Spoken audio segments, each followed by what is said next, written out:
Evening সবাইকে। সবাই কেমন আছো? আমি সরণী। আমি এখন আমার রান্নাঘরে আছি। রান্নাঘরটা আমার খুব শখের, ছোট্টর মধ্যে করে, তাই জন্য রান্নাঘরটাকে নিজের মনের মতো করে সাজিয়েছি।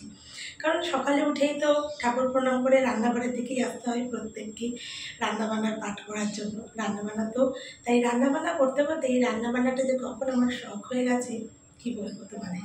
আজকে আমি চিংড়ি মাছের পুর ভরা পটলের দোলমা রেসিপিটা তোমাদের সঙ্গে শেয়ার করব। তোমরা অবশ্যই পুরো ভিডিওটা দেখো, আর ভিডিওটা কেমন লাগলো জানিও। আমার ভিডিওগুলো ভালো লাগলে সাবস্ক্রাইব করার অনুরোধ রইল। সাবস্ক্রাইব করে আমার পাশে থাকো। চলো টাটা, আমার সঙ্গে থাকবে কিন্তু। এই রেসিপিটা এতটাই ভালো হয় খেতে যে এই পটলের দোলমাটা তোমরা রুটি, পরোটা, ভাত সব কিছুর সাথেই খেতে পারবে। তাই বাড়িতে কেউ আসলে কিংবা নিজেদেরও মন করলে এই রেসিপিটা অবশ্যই বানাবে। ছোট থেকে বড় প্রত্যেকেই খুশি হবে। আমি পটলের খোসাগুলো এরমভাবে ছুরির সাহায্যে ছুলে নিচ্ছি। তারপরে আমি মুখটা একটু কেটে একটা ছোট্ট স্পুন দিয়ে ভেতরে পটলের যে বিচিগুলো থাকে সেগুলো আমি বার করে নিচ্ছি। তো আমি চামচের সাহায্যে সমস্ত এই ভেতরে যেই পটলের বিচিগুলো ছিল সেগুলো বার করে নিলাম। কিন্তু এগুলো ফেলবে না, এগুলো কিন্তু আমাদের কাজে লাগবে। দেখছো তো পুরো কী সুন্দর পরিষ্কার করে বার করে নিচ্ছি। আর এই যে চিংড়ি মাছ, তার সাথে পেঁয়াজ কুচি, রসুন, অল্প একটু আদা, টমেটো, এই উপকরণগুলো আমাদের লাগবে। এরপরে আমি পটলগুলো কড়াইতে সর্ষের তেল দিয়ে এরকম একে একে সব পটলগুলোকে আমি একটুখানি হালকা লাল লাল করে ভেজে নেব।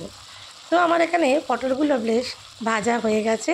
এরপরে যে বললাম ওগুলো ফেলবে না, পটলের বীজগুলো আমি এগুলোকে মিহি করে একদম মিক্সচারে পেস্ট করে নেব।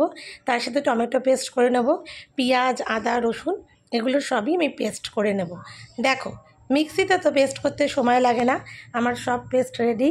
এটা হচ্ছে পটলের বিচির যে পেস্টটা, এর সঙ্গে হচ্ছে পেঁয়াজ, আদা, রসুনের পেস্ট, একটু আলু সেদ্ধ, কিশমিশ, টক দই আর টমেটোর পেস্ট। এবার কড়াইতে সেই তেলের মধ্যেই আমি একটু টমেটো বাটা, তার সাথে এই পটলের যে পেস্টটা করেছি ভেতরে সেই পেস্টটা দিয়ে দিলাম। এরপরে তাতে দিয়ে দিচ্ছি একটু আদা রসুন বাটা আর পেঁয়াজ বাটা, একটুখানি আলু সেদ্ধ করা, এগুলো আমি দিয়ে নাড়াচাড়া করব। এরপরে সামান্য পরিমাণে নুন, হলুদ, জিরের গুঁড়ো, ধনের গুঁড়ো, লঙ্কার গুঁড়ো সব কিছু দিয়ে ভালো করে আমি কষিয়ে নেব। এরপরে আমি এতে অ্যাড করব চিংড়ি মাছ।